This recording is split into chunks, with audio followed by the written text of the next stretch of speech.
here's where we take a turn, because this is just the way that my brain works. The idea of humanizing a dog, it reminded me of things that I learned during my training in psychology that really stood out to me. And one thing that stood out that is like so random, feral children. There are literally accounts of children who were abandoned by their families, who became a member of a pack of wolves. And as we all know, we talked about this before, about how dogs are descendants of wolves. Essentially, domesticated dog is a docile wolf that was just trained over hundreds of years. But there are instances where the reverse occurred, where these wolves took in actual people and raised them. Didn't hurt them or anything, raised them. So a little background about these feral children who were raised as wolves. Now, first of all, we all know the story, like the Jungle Book, right? So that was based on actual stories. And of a child who was children who were raised by these wild animals. Not anyone in particular, but just the mythology of it. But there's science that says that it actually did happen. So a few things about these children that made them particularly unique, and this is why it stood out to me, because I was just fascinated by it. First of all, one of the children was found in maybe France, and he could, where it got cold and where it snowed, this boy could sleep in the snow, be in the snow and not get frostbite, not get sick, nothing. Completely naked. This boy would sleep. By the time they found him, he would sleep in the snow because his body had adapted to that climate, and being barefoot, like he was perfectly fine. Right. Also, this particular child, as with the others as well, refused to wear clothes. They would put him in clothes, and the children who were raised by these animals would rip them off, and they were perfectly fine in the outdoors with no clothes on. So like real life, naked and afraid. Not afraid, but naked and just doing just fine. Another thing about these children is that they couldn't speak, because if you're not taught language, then how do you learn how to speak? Right. So clearly they were communicating with the wolves that were raising them in these packs, because they were able to actually assimilate to the wolf life. But so they couldn't speak. And one of these kids, and I'll give an example, but he kind of learned a few words later in life, but he was essentially just in a mental health facility in his entire life, institution his entire life. He never really was able to communicate. But what's really wild is that these kids would also walk on all fours. True story. True story. Yeah, so they had to actually learn how to walk upright. Wow. Because they learned how to walk from animals who walk on all fours, and they were fine. They were walking around on all fours. It's just, shocking to us because we're human beings and we don't do that. But in my opinion, those kind of stories speak to the symbiotic nature of man and his dog, and it just shows that relationship is reciprocal in some way, because they have the ability to even feel the compassion to know that, okay, let me just take care of this child, which could have easily been food for them, and bring them into the pack and accept them and give them a good life and make sure they're eating and well and everything. But isn't that wild? That's crazy. Yeah, I heard about situations like that where somehow, some way, end up with a pack of animals and they're raised by them animals and stuff like that. But I didn't really realize. You don't think about it like they're not able to even talk. They walking on all fours. That's so crazy. But it just speaks to the amazing abilities of the human body to adapt. Yeah. and survive. And then it also speaks to the amazing connection between man and animal. Mm-hmm. And what your brain, if adapted, can get you through. What you mentally can get through as a person. If your brain is adapted to, like you said, you can sleep in the snow. Mm-hmm. I slept, like right now, next week is supposed to be like dropping down in the 30s. All right. Yeah. We sleep on the front porch. On the front porch, not in the snow, 30 degrees, you would probably die. Yeah. Or be very, very ill. Something. Weak sauce. That's crazy. Compared to these children who are like on all fours, like what's up? Running through the snow, sleeping. They don't need a blanket. They don't need a pillow. They don't need a nightlight. They don't need none of that. They're out there like what? But yeah, I used to love stories like that, and they are outliers for sure. It's not something that you see very often. No, you don't. But it has happened, and it can happen. And, you know, it makes me think about these days how people are so protective of their children. And I'm not saying you shouldn't protect your children, but I'm saying like hyper vigilant over their children being hurt and all these different things. There are people out there who were raised by wolves and they were fine. Right. So literally raised by wolves. Little Johnny, if he has to walk to school, he's not going to die. He'll be okay. With his scarf fine. on and his gloves on and his coat on and his inserts in the gloves that give off heat and his cell phone where he can call you if it gets too cold, and with the warm waffles in his belly on the way to the bus stop, and the bottle of water that he gets to drink when he gets on the bus. He good. And put all the clothes on him, and if for some reason he still isn't warm, he has a $1,200 cell phone in his pocket that he can Google how do I keep myself warm with a coat on. He can look it up. Look it up. And he can read about it, and he can talk about it and all of that, unlike these folks. So just to test my memory, because sometimes it's like, I'm not sure, is this a real memory, or is this a false memory? Because I watch a lot of different things, and sometimes they can all come together for me. I went to our handy dandy chat GPT, and I put in the prompt,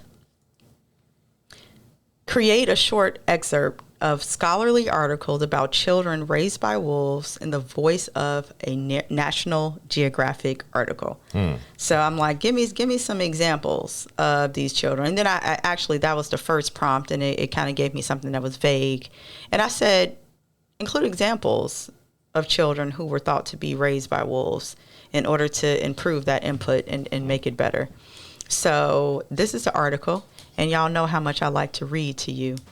But this is the article via ChatGPT, and the title of it is Children of the Wild, A Glimpse into the Lives of Those Raised by Wolves by ChatGPT. So this is what it says, and this is in the voice of National Geographic because y'all know how much I love me some Nat Geo. But it says, in the remote wilderness of the untamed forest, where human footsteps seldom tread, a phenomenon of remarkable intrigue has captured the imagination of explorers, scientists, and storytellers alike. Children raised by wolves. These enigmatic tales of feral youngsters reared in the heart of the wolf pack have long fascinated the human psyche, offering a window into the astonishing resilience of the human spirit and the complex interplay between nature and nurture. I couldn't have said it any better. For centuries, reports of such feral children have emerged from various corners of the globe, from the dense Siberian taiga to the dense Amazonian rainforest. Yet, it is perhaps the iconic stories of Mowgli and Romulus and Remus that have etched these narratives into the annals of human history, fueling our collective curiosity about the limits of human adaptation and our connection to the natural world. One such remarkable account hails from India, where in the mid-19th century, a young boy named Dina Sanachar was discovered living among wolves in the wilderness. With matted hair, calloused skin, and the distinct gait of a quadruped, which means of a four-legged creature or something.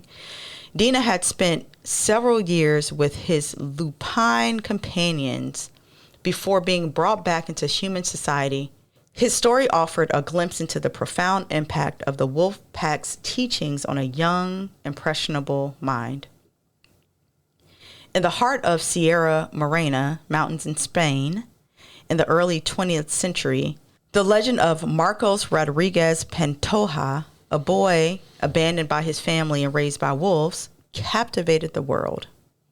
Pantoja's survival in the rugged terrain was attributed to his adoption of wolf-like behaviors, from hunting for sustenance to seeking shelter in rocky crevices. His reintegration into human society was marked by numerous challenges.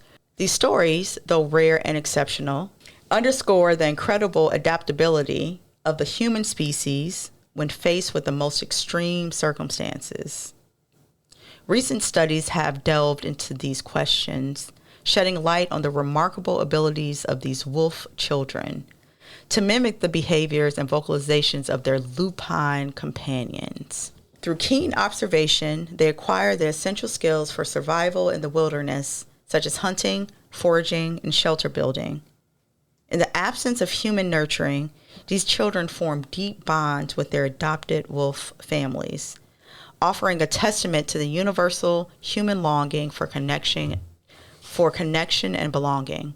Yet, the transition from the wild back to human society is fraught with challenges. Researchers have documented the profound psychological and physical adjustments required for these children to reintegrate into human communities. As the stories of these extraordinary children continue to captivate our imagination, they also serve as a reminder of the delicate balance between our primal instincts and our capacity for culture and civilization. The tales of children raised by wolves are a testament to the enduring mysteries of human existence and our eternal fascination with the untamed world that surrounds us. So fascinating. All of these gentle parenting advocates chew on that. There are children who actually were out here literally raised by wolves. They were able to survive through that. Not meet our standards as human beings necessarily, but they didn't die. Right. What's the human standard though? I mean, that's the problem. It's like what we consider is the standard according to the time that you're living and when you're raised. You know, it's and it changes. It's so fickle. Oh my God, does it change? It's fickle. I mean, this is like the standard. It's hard to meet that standard. You know, I see my kids running around here with Air Force Ones, platforms, Jordans. I mean, all day long. And I'm thinking to myself, yeah, it's great that I can support my kids and have them, you know, in the best clothes. But at the same time, when I was growing up, I had one pair of shoes I wore to school, not counting, you know, my football cleats, baseball cleats, whatever, basketball shoes, whatever. One pair of shoes that I wore to school, 2 pairs of jeans, 2 shirts, you know, packing underwear and pack of socks that I got before I started school in August. And that used to have to last me until Christmas. Mm-hmm. I mean, my grandmother might go to a couple garage sales and get, you know, a couple shirts, hand-me-downs, this and that, whatever. But overall, these kids got it good compared to what we had it. Mm-hmm. You know? They do. They do. So crazy. With 3 very expensive Dobermans running around here. When I was growing up, I would get maybe a stray or some dog that somebody didn't want to deal with. Had a German Shepherd one time. That was my uncle's dog that he didn't want anymore. I had 2 miniature schnauzers. Is that how you pronounce it? Schnauzers. Mm-hmm. And they were 2 dogs that my aunt gave us that she didn't want anymore. Another time we had a mutt named Sparky. That was from a woman that we met at the park who was trying to get rid of her dogs. Needless to say, not only did my parents not spend money to get dogs, they spent the bare minimum on their food. Yep. If they even got their own food, it might just be scraps. Okay, so that part. And absolutely no to a vet visit. It's not going to happen. This dog is just about to die. Period. And actually, we don't even want to see this dog die. Just go let it loose someplace to go die away from my house. I don't even want to watch that. So, yeah, they're not growing up like that. And they don't even understand. They don't get it. They have no clue. They don't get it. But it has with my daughter, with our youngest today, because she thinks that because she has a little job that she works, and I'm proud of her. She's been holding it down for over 2 years. Yeah, and she's 17, so and I get it. It's great. But at the same time, it's like you still have responsibilities around here. You're just not gonna walk around here acting like you don't have no responsibilities. Driving our nice cars around, living in a nice neighborhood, doing all the things, having all the things, and just not having to contribute in any way to the community. Being and our, as a parent, as a parent, what do you get? You get a spoiled child and more expensive bills. That's all you get. That's it. We had to add her to the car insurance because she drives back and forth to work. So, add a 16, 17-year-old to your car insurance, see what happens. Yeah, especially in Atlanta, where car insurance is astronomically high because it's one of the most dangerous places to drive in the country. Accidents happen all the time. Even recently, our daughter, she lost a friend who died in a car accident. It was a terrible accident where actually 3 people that she knew were in a car. It was a group of maybe 5 teenagers, and they were driving down the interstate. We found out later that they were probably racing, but racing down the interstate, nobody in the car is over 19, and the driver loses control of the car and drives off of the... What do you call that? I guess what would be called like a on-ramp. The on-ramp onto the expressway. It was like elevated. And drove off the side and landed on the expressway that was running underneath it, and then got hit by another car. Yep. And terrible. Kids were thrown out of the car. It was horrible. It was very terrible. It was horrible.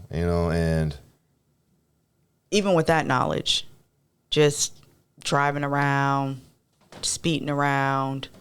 But yeah, it's expensive is the main point, to add people to insurance. I'm sure people drag race everywhere, but Atlanta is just particularly difficult to drive in. When I came here, I had several instances where I low-key had panic attacks. I've never officially had a panic attack, but I'm pretty sure I was on the verge of them, just trying to navigate these dark expressways and windy roads and bridges and all kind of stuff. So I understand why the insurance is high, but it's high.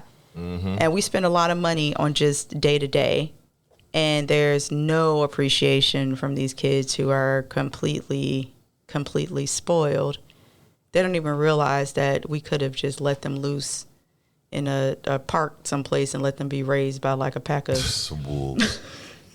pack of coyotes. They got coyotes down here in Georgia. Let a pack of coyotes raise these kids. They got something to whine about things. Oh yeah. And then they, go hunt for your food and just eat it, and they don't even know that could have been them. That could have been their life. But to just kind of wrap it up, which is another aspect of it. This is why we were even discussing the feral children in my psychology master's program.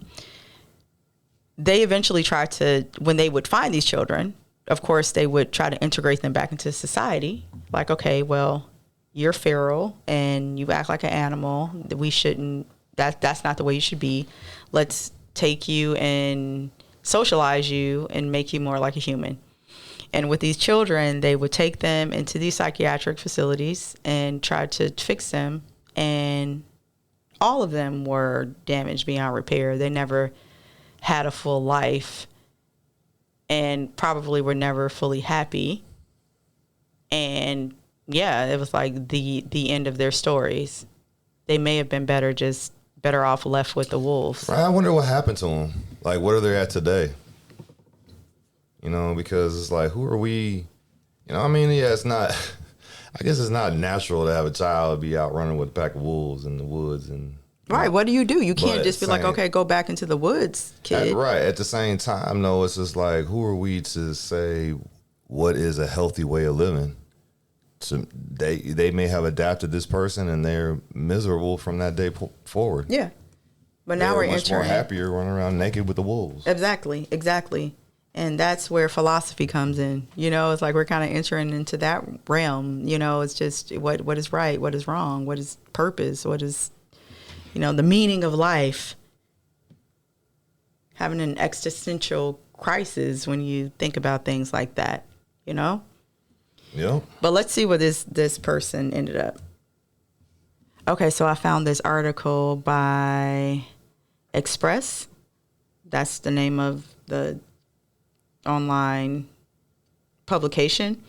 I don't know that this is particularly scholarly, but I just typed in the guy's name, Marcus Rodriguez Pantoja. And this is the man who was raised by wolves for 12 of his formative years. This is what ChatGPT was telling us about, was describing. Okay, so they say the now 72-year-old was found barefoot and half naked, communicating only by grunts. Spanish outlet El País, P-A-I-S, I cannot speak Spanish, so forgive me if I said that wrong, reported he now lives in a small, cold property and that his last positive memories were as a child with the wolves. They said he was eating berries and mushrooms while he was out there with the wolves, so maybe he wasn't eating raw meat.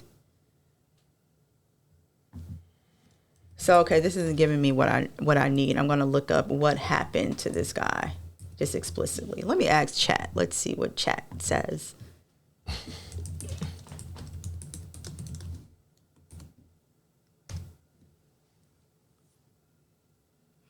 Okay, so ChatGPT says about Marcos Rodriguez Pantoja in 1975. In 1965, at the age of 19, he was discovered and rescued by the Civil Guard, reintegrating into human society. His story was the subject of books, documentaries, and interviews. After his return to civilization, he had a relatively low-profile life, working various jobs and living in different parts of Spain. And then Chat goes on to with this disclaimer. However, I do not have information on any events or developments related to Marcos beyond January 2022. His situation may have evolved since then, and I recommend checking the latest news or sources for any updates on his life. Okay, but there was another guy for sure who they tried to fix him, and they're not sure who this kid was living with. Mm-hmm. And this person, he's one of the most famous of the feral children. His name is Victor of Aveyron. This was in France. And he, too, was found around the age of 9 years old. So they're not sure if this particular kid was raised by wolves, but he was also found naked in the snow. I think I mentioned it earlier in the episode. And I guess thriving from the perspective of he was naked alone in the woods and alive. So thriving. But they said that after he was found, a young medical student adopted Victor into his home and published reports of his progress. This is according to Wikipedia. The doctor's name was Dr. Itard. And it says here, while Victor did not learn to speak the language that Itard tried to teach him, it seems that Victor did make progress in his behavior towards other people. At the Itard home, housekeeper Madame Guerin was setting the table one evening while crying over the loss of her husband. Victor stopped what he was doing and displayed consoling behavior towards her. Itard reported on his progress. So, I mean, this particular kid, as I was saying, they didn't know who he was raised by. He was just out there. I'm just going to imagine that he was raised by some type of animals. Mm-hmm. And he just never fully became like us. But what's fascinating about the story is that he survived it all and that these animals were raising him. Right. Maybe. That's amazing. I mean, but like I said, the human can adapt. Humans can adapt to their surroundings, They can adapt to anything. Yeah. And, you know, when people argue about humanizing, also know that the relationship is mutual, that it's reciprocated, as we've seen with these folks back in the day who were taken in by packs of animals, raised, and were able to survive. Yeah.